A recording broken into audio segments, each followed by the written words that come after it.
Hello bull trackers. दोस्तों, पिछले दिनों मार्केट में क्या हुआ ये आप सबने देखा और हम सब ने उसमें से कुछ ना कुछ लेसन सीखने की कोशिश की। अगर आप देखें तो पिछले 2 सालों में क्या हुआ, एक नए इन्वेस्टर्स की पूरी फौज मार्केट में आई। जैसे जैसे मार्केट चढ़ता गया, नए नए लोग आते गए और उनका कॉन्फिडेंस लेवल भी बढ़ने लगा। उनको एक भ्रम हो गया कि स्टॉक तो ऊपर जाने के लिए ही मार्केट में आते हैं और मार्केट भी हमेशा ऊपर जाएगा। और वो मार्केट को एक एटीएम मशीन समझने लगे और ये विश्वास करने लगे कि हम अगर उसमें पैसा लगाएंगे तो भाई लॉस तो होगा ही नहीं और वो तेजी से मल्टीप्लाई होगा। तो उनका कॉन्फिडेंस लेवल आसमान छूने लगा, जैसा कि हर बुल रन में होता है। लेकिन अब गिरावट आने के बाद उनको थोड़ी थोड़ी मार्केट का असली ज्ञान अब मिलने लगा है, वो रिस्क को वो समझने लगे हैं। दोस्तों, अगर आप देखें तो इस मार्केट में अगर हम निफ्टी की बात करें तो 5000 पॉइंट का करेक्शन ड्यू है। वो अब इमीडिएटली आता है या एक राउंड ऊपर जाकर आता है, ऑल टाइम हाई टच कर कर आता है, इसका इस वक्त भविष्यवाणी करना मुश्किल है। लेकिन 5000 पॉइंट का करेक्शन निफ्टी में ड्यू है। तो इसलिए मैं ये वीडियो लेकर आया हूँ कि एक तो हमने पास्ट में जो लेसन सीखे उसकी बात करें और साथ ही आने वाले टाइम में उन गलतियों को रिपीट ना करें। अगर आप देखें कि पिछले 2 सालों में क्या हुआ, अगर उसको समझने की कोशिश करें तो वो उसके लिए मैं अगर एग्जाम्पल से आपको समझाऊं तो जैसे एक शराबी होता है, जब वो शराब पीता है और शराब के नशे में होता है तो उसे लगता है कि वो राजा है। उसको लगता है कि वो सबसे काबिल आदमी है, सबसे बुद्धिमान आदमी है और वो जो कर रहा है बिल्कुल सही कर रहा है। उसको गलत सही का ज्ञान भी नहीं होता है। उसको अकल कब आती है? उसको अकल तब आती है जब सवेरे उसका नशा उतरता है, वो डीप हैंगओवर में होता है, तब उसे समझ में आता है कि मैंने क्या गलती की। अब उसमें से कुछ लोग तो सुधर जाते हैं, वो शराब को हाथ नहीं लगाते हैं और कुछ लोग वापस शाम होते होते बोतल ढूंढना शुरू कर लेते हैं। तो अब आने वाले टाइम में हम उस शराबी की तरह बिहेव ना करें, एक स्मार्ट इंटेलिजेंट इन्वेस्टर की तरह बिहेव करें। यही बताने का मेरा एक एफर्ट है और मैं इस वीडियो के माध्यम से आपसे अपनी कुछ बातें शेयर करना चाहता हूं कि हमें क्या नहीं करना चाहिए आने वाले दिनों में। साथ ही अंत में मैं आपसे ये भी शेयर करूंगा कि क्या हमें करना चाहिए। और अगर आप स्टॉक आइडियाज़ और मार्केट लेवल्स की जानकारी चाहते हैं वो तो टाइम टू टाइम मैं आपके साथ शेयर करता हूं। और हमारे पोर्टफोलियो का भी हमने पब्लिश किया है, ये हमारा तीसरा पोर्टफोलियो है। अगर आप इंटरेस्टेड हैं तो उसे भी रेफ़र कर सकते हैं। तो इसलिए इस वीडियो में मैं स्टॉक आइडियाज़ नहीं दूंगा। तो आइए, कौन सी वो 5 गलतियां हैं जिन्हें हमें आने वाले टाइम पे नहीं करना है। पहला, don't try to catch a falling knife. गिरते हुए चाकू को नहीं पकड़ना है। दोस्तों, आजकल आप देखेंगे कई लोग ऐसे हैं जो कहते हैं मार्केट में सेल लगी है, वीडियो बना कर भी बता रहे हैं मार्केट में सेल लगी है, खरीद लो, अब मौका नहीं मिलेगा। तो ये गलतियां हमें नहीं करनी है। दोस्तों, आप जानते हैं सेल में क्या माल मिलता है? सेल में बचा खुचा, डिफेक्टिव और जो आउट ऑफ फैशन, जो पुराना माल है वो बिकता है। कुल मिलाकर घटिया माल बिकता है। और इसीलिए मैं सेल में मैंने शायद ही शॉपिंग की हो, कभी मैं नहीं खरीदता क्योंकि मुझे पता है वहाँ पर घटिया पुराना माल मिलने वाला है। हाँ, शायद कभी कभार कुछ जो है ऐसी चीज़ें मिल जाती हैं जो आप पसंद करते हैं। तो मार्केट में भी हमें यही देखना है, सेल लगी है मतलब घटिया माल सस्ते रेट पर मिल रहा है। जो अगर अच्छे स्टॉक्स को देखें वो अभी भी नहीं गिर रहे हैं और मैं वेट कर रहा हूँ कि वो गिरें, तो वो नहीं गिर रहे हैं क्योंकि वो अच्छे स्टॉक हैं। और जो तेज़ी से गिर रहे हैं मतलब उनका दौर अब ख़त्म हो चुका है। तो हमें कब जो है गिरते हुए स्टॉक को खरीदना है? जब वो वैल्यू जोन में आ जाए। अब वैल्यू जोन कैसे पता चलेगा? ये जो पिछले 2 साल का राइज है ये तो झाग है, ये बबल है। तो जब 2 साल पुराने लेवल पर, पी लेवल्स पर कोई स्टॉक आता है, अच्छा स्टॉक, तब हम कह सकते हैं कि वो वैल्यू जोन पर है और तब हमें खरीदने का सोचना चाहिए। अगर आप हाई वैल्यूएशंस दे रहे हैं तो उसकी ग्रोथ ट्रैजेक्टरी भी वैसी ही होनी चाहिए और उसके प्रॉफिट कमाने के जो प्रॉफिट जो जनरेट कर रहा है वो भी उसी रफ्तार से ग्रो होना चाहिए। अगर वो कर्जा लेकर कंपनी ग्रो करवा रहा है, प्रॉफिट नहीं करा रहा है, तो इतनी हाई वैल्यूएशन देने से पहले 10 बार सोचें, क्योंकि जब वो गिरेंगे ना तो वो आपके कपड़े उतार के लेके जाएंगे। हमें ये भूलना नहीं चाहिए कि स्टॉक मार्केट का कोई बॉटम नहीं होता। अगर मैं 1 साल पहले किसी को ये बोलता कि ये स्टॉक 30% गिर जाएगा, ये स्टॉक 40% गिर सकता है, तो लोग शायद मुझे मारने को दौड़ते। लेकिन आज वो रियलिटी हो रही है।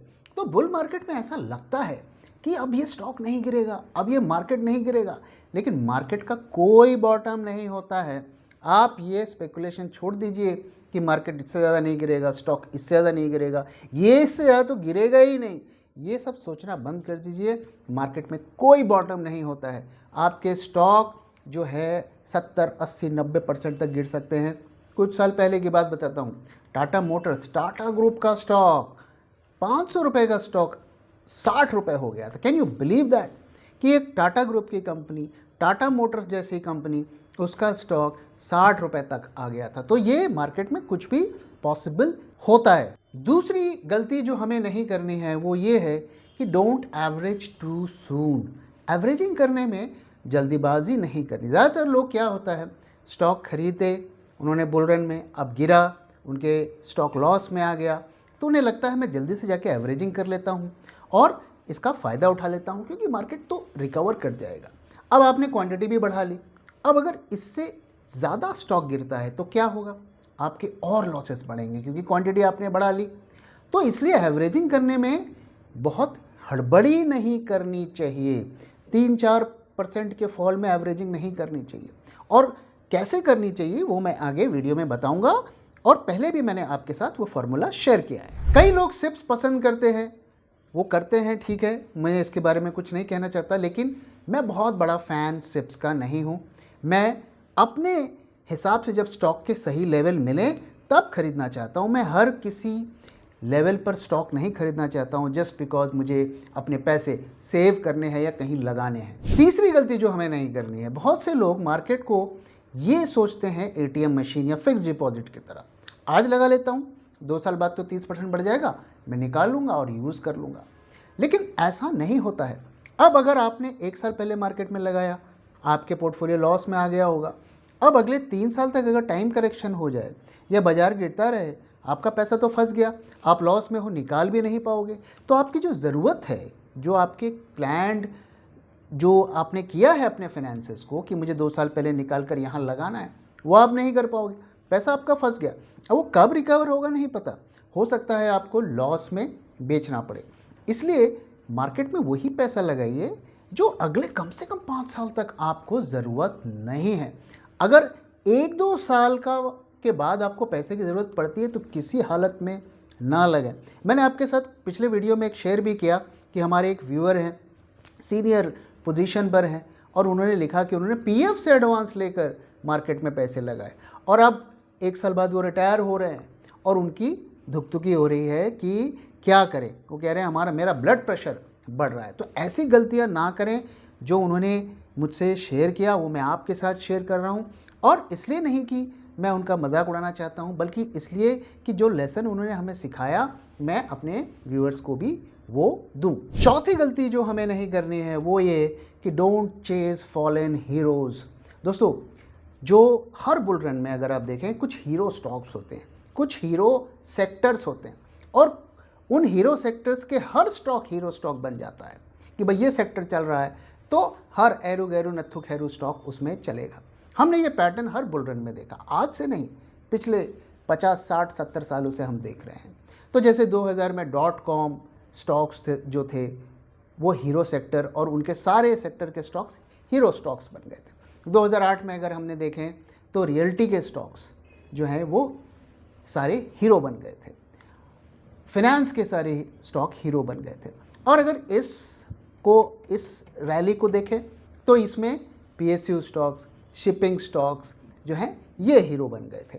तो ये जो स्टॉक मार्केट रैली, जो बुल रन्स के जो हीरो होते हैं, एक बार वो जब गिर जाते हैं ना तो पब्लिक का उसमें इंटरेस्ट ख़त्म हो जाता है। क्यों? क्योंकि उसमें ओवर ओनरशिप होती है, लोगों का बहुत सारा इन्वेस्टमेंट हो चुका होता है, वो सारे रिटेल वाले लॉस में आ चुके होते हैं, तो वो उसमें से उनका इंटरेस्ट ख़त्म हो जाता है। कोई भी सेक्टर हीरो क्यों बनता है? क्योंकि हेवी रिटेल पार्टिसिपेशन उसमें होता है, जो कि अब नहीं होना है क्योंकि लोगों ने पैसा उसमें डुबा दिया। तो एक बार जब स्टॉक गिर गया, वो लोगों के नज़र से उतर गया, तो वो चढ़ने वाला नहीं है। हाँ, उसमें से कुछ स्टॉक दोबारा चढ़ेंगे जिनमें दम होगा। जैसे .com के टाइम पे अगर आप देखें तो अमेज़ॉन और गूगल ये सर्वाइव किए, इन्होंने अपने आप को रिबिल्ड किया और ये इनमें दम था तो ये चढ़ गए। अगर आप पिछले बुल रन में देखें तो DLF जैसे रियल्टी का स्टॉक था, वो चढ़ गया।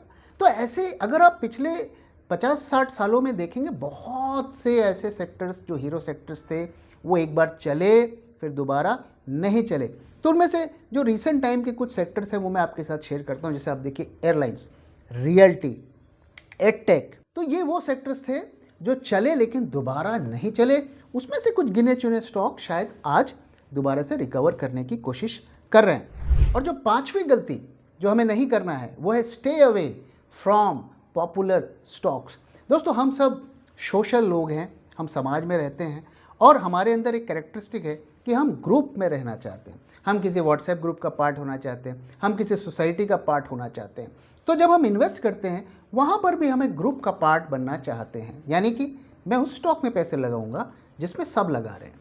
मेरे कलीग भी ऑफिस में लगा रहा है, मेरे पड़ोसी भी लगा रहा है, मैं शाम को सवेरे वॉक पे जाता हूँ, वहाँ पे जो मेरा ग्रुप है वो भी उसी स्टॉक की बात कर रहे हैं।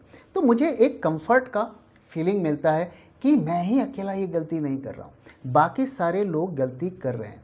तो ये सबसे बड़ी मिस्टेक होती है स्टॉक मार्केट में। स्टॉक मार्केट में आप सबके साथ अगर लगाएंगे तो आपका पैसा हाईली लाइकली डूबेगा। और उसका कारण होता है कि मार्केट जो है, मेजॉरिटी जो बिलीवर्स होता है उसको रिवॉर्ड नहीं करता है।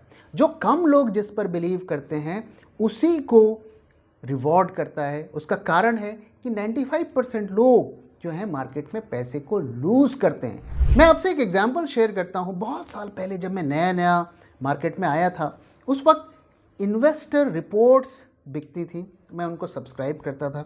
उसमें स्टॉक की एनालिसिस आती थी, पीडीएफ तो नहीं होता था उस वक्त, ईमेल पर रिपोर्ट्स आती थी। और मेरा ये उस वक्त का फॉर्मूला था कि अगर मैं 5 एनालिस्ट की जो रिपोर्ट्स हैं वो किसी स्टॉक को बाय कर रहे हैं, इसका मतलब उसमें दम होता है।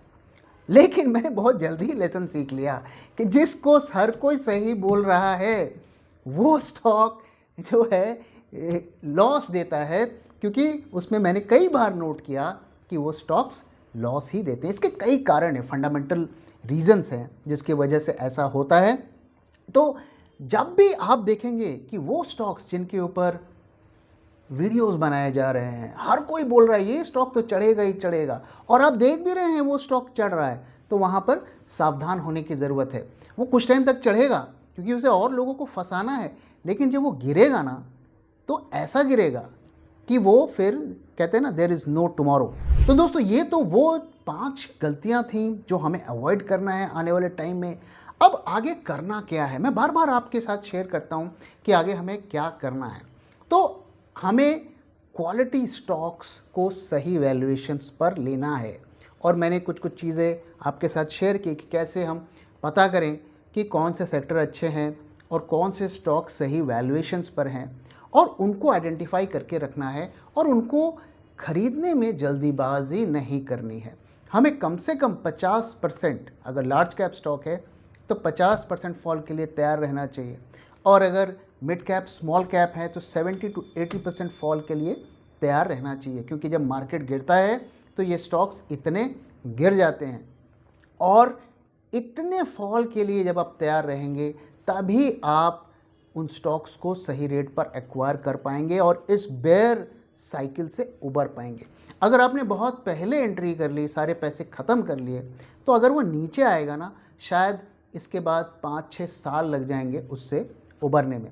इसलिए इस दौरान आप इन्वेस्टमेंट करना चाहते हैं, करिए, लेकिन बहुत सावधानी के साथ करिए, क्योंकि एक गलती हम एक बार करें उसकी तो माफ़ी है, लेकिन एक गलती को हम दोबारा करें उसकी कोई माफ़ी नहीं है। तो दोस्तों इसी के साथ इस वीडियो को मैं यहाँ पे ख़त्म कर रहा हूँ। वीडियो कैसा लगा ज़रूर बताइएगा, और इस वीडियो से रिलेटेड कोई भी फीडबैक है, कोई भी चीज़ जो आप मेरे कहे हुए चीज़ों पर ऐड करना चाहते हैं, मुझे करेक्ट करना चाहते हैं, तो feel free to do it. Thank you very much for watching and thank you for your time.